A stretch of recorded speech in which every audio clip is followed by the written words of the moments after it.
channel. Welcome in a new ASMR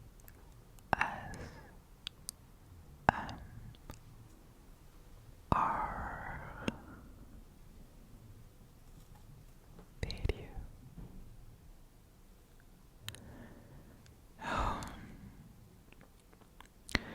Was it a long day? I know everybody needs a place where they can relax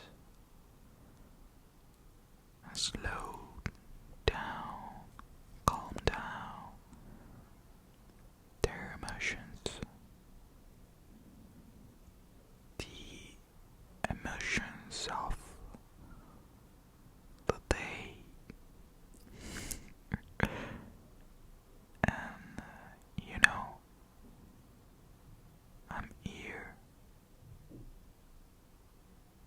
exactly for this.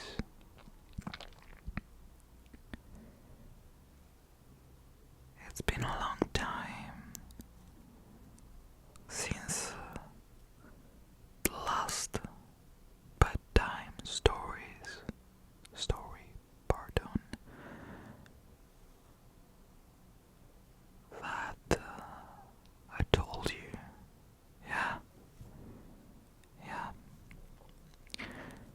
So, what about tonight?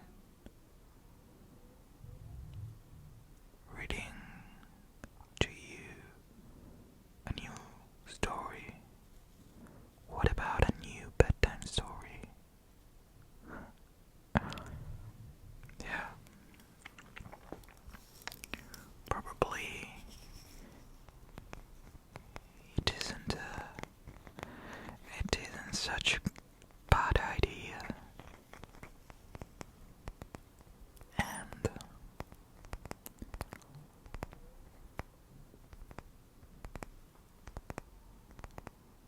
I'm not going to look for a story, 'cause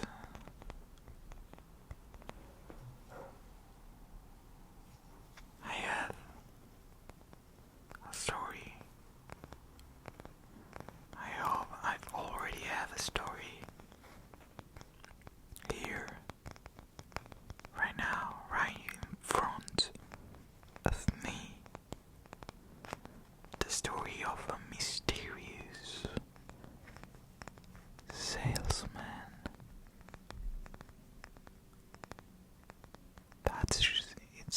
is knocking on our door.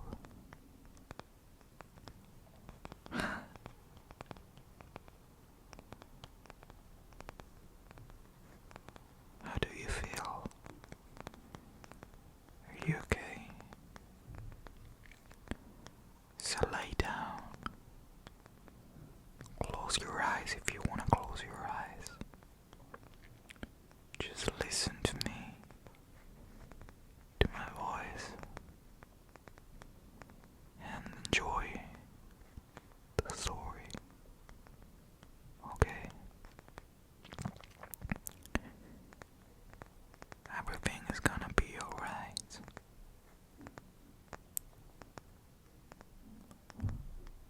Let's go.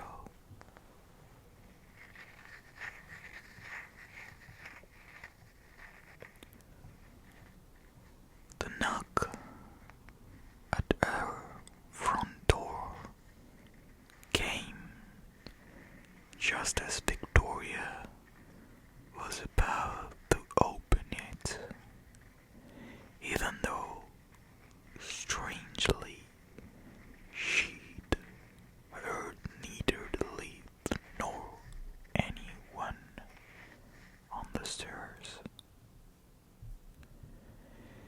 She balanced on one foot while she put on her other shoe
sorry, said Victoria.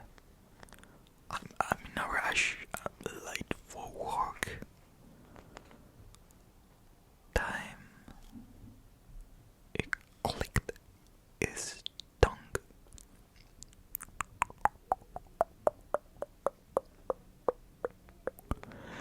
That's what they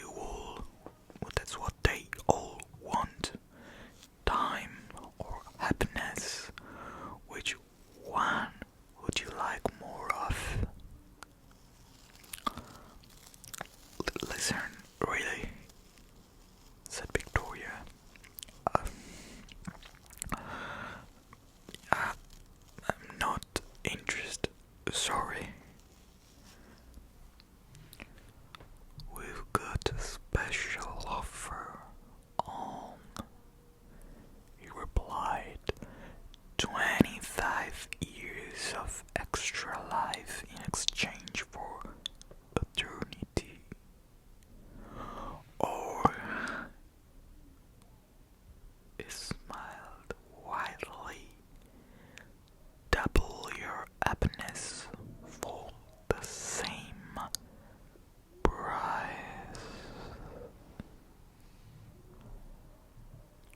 Price, she repeated, despite it being far from the strangest part of his sentence.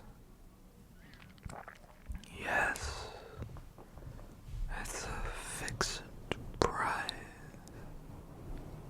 No hidden charges. We take everything you have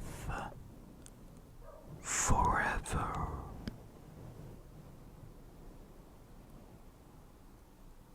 It was strange that he was wasting his precious selling time on talking nonsense. Then I want 50 extra years or 4 times more happiness, she joked. Oh, you could, but I have to warn you. The quality of the years after the standard 25 isn't always as high. I'd go for happiness. He pushed the lift button for her. Of course, it was obvious, as this time of day, dressed for work, that she was about to go down. Okay, so her shirt wasn't ironed because she hadn't had time, and her very important looking briefcase actually contained the sandwiches for lunch because she couldn't afford to join her colleagues eating out for lunch. Plus, she worked through her breaks, desperately trying to find extra time for all the work she had to do. One day, she'd get her dream job just as soon as she knew what that was.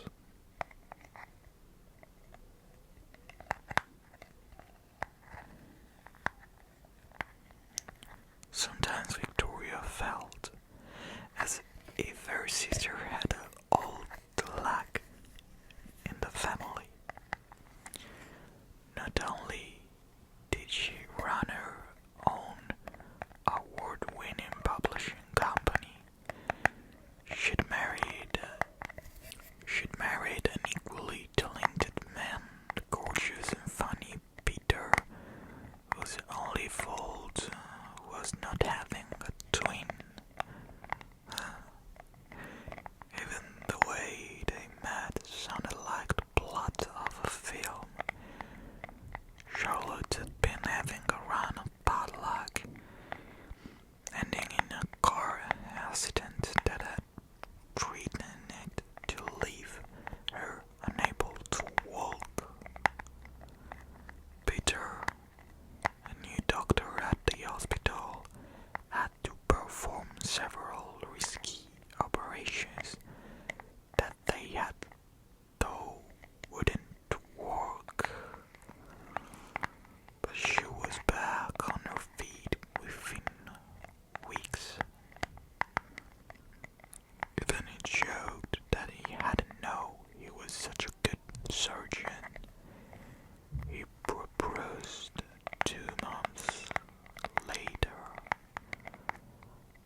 happiness. I can only offer one. I'm not a miracle worker. That's another company. He winked again.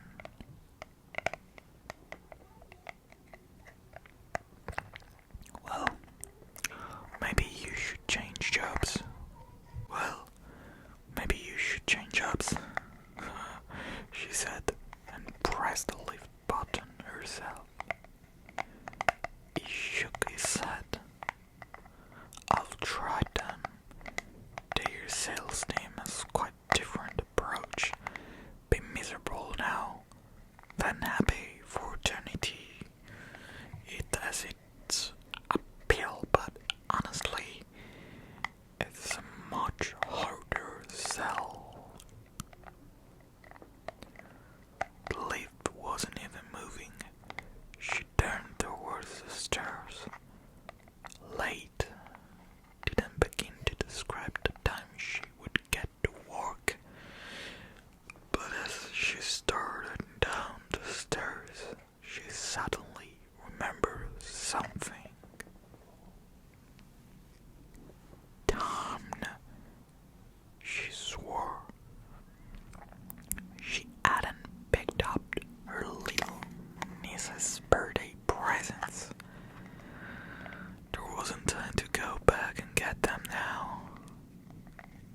Angela and Gabriella's perfect birthday party would be minus two messily wrapped presents from their imperfect auntie. One day, they'd be old enough to wonder how their mother could be related to Victoria.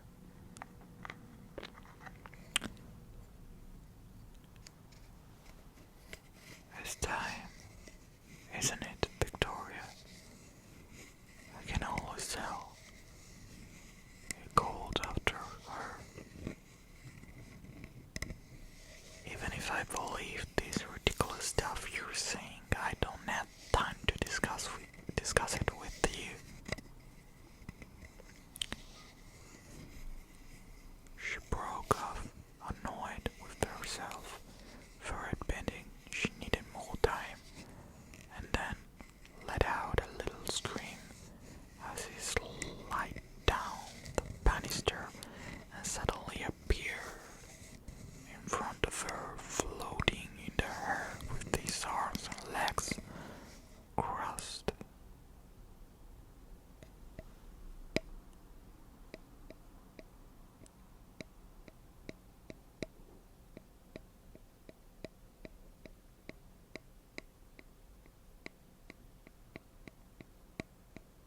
Then it's happiness, he said, scratching one of two little horns that she now noticed on either side of his head. Victoria pulled her hand off the banister and put her other hand against the wall so she wouldn't fall. She got her nails on the rough bricks, feeling two of them break where they join the skin. The pain made her scream again, but she didn't stop to look now. She was sure who he was. I'm happy enough, thanks, she said, with as much strength in her voice as she could while running down the stairs with two bleeding fingers. Are you happy, Victoria? She asked as he continued sliding down the banister with her. Of course, you love your job, however low paid it is, and never mind the fact that your boss hates you because you're never on time. You'll find the rent somehow. You always do. So resourceful. You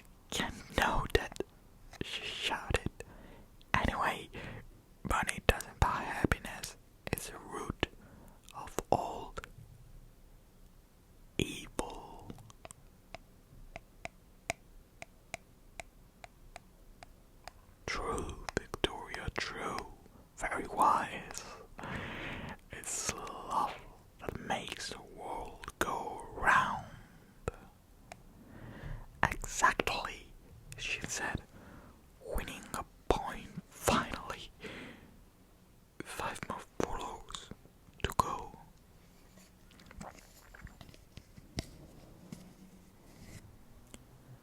I'm sure one day you'll meet someone, you said. I don't need a man to be happy, so if that's all of you got in your happy bag, so wise, Victoria, he continued. So few people realize happiness comes from within, not from material things or other people. I see you're cleverer than many of our customers. 25 years extra than I can see it in you, Victoria. You won't waste them. 25 on top of what? Though.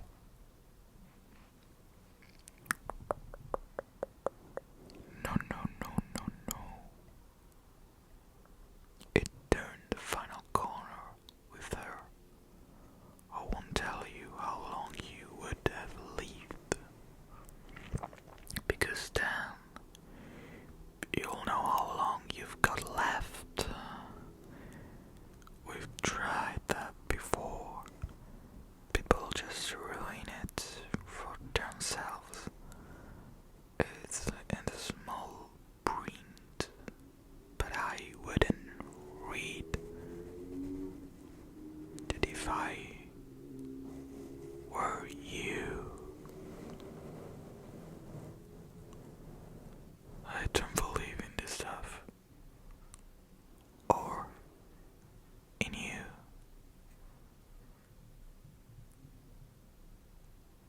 It jumped off.